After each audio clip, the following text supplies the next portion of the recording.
Second class ఎగ్జామ్కి వెళ్ళే వాళ్ళకి హీటింగ్ సర్ఫేస్ ఏరియా అన్న దాని గురించి కూడా తెలియాలి.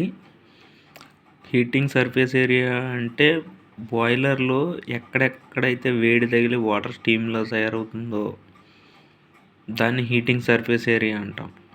అంటే మనకు బాయిలర్లో ఎక్కడైతే వేడి అన్నది తగిలి, ఇప్పుడు ఎగ్జాంపుల్గా బెడ్ కాయిల్స్లో water wall panel, boiler bank zone, economiser, primary heater, secondary super heater, primary super heater, ఈ ఏరియా అంతటినీ కూడా హీటింగ్ సర్ఫేస్ ఏరియాలోనే క్యాలిక్యులేషన్ చేసుకుంటాం.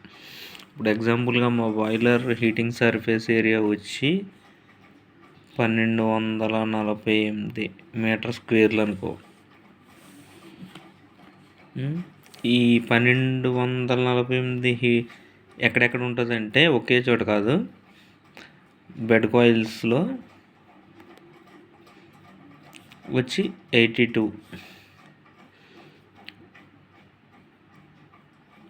వాటర్ వాల్ వచ్చి 246, boiler bank zone 175,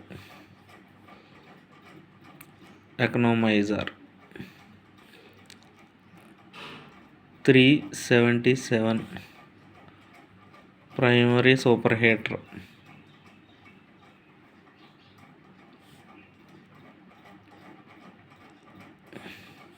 223, secondary super heater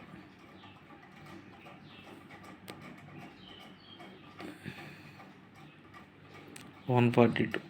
total వచ్చి 1248 మీటర్ స్క్వేర్లలో కొలుస్తారు దీన్ని హీటింగ్ సర్ఫేస్ ఏరియాని.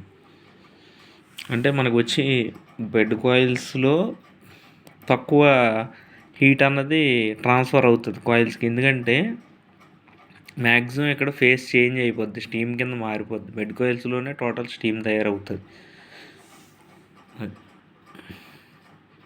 Thank you.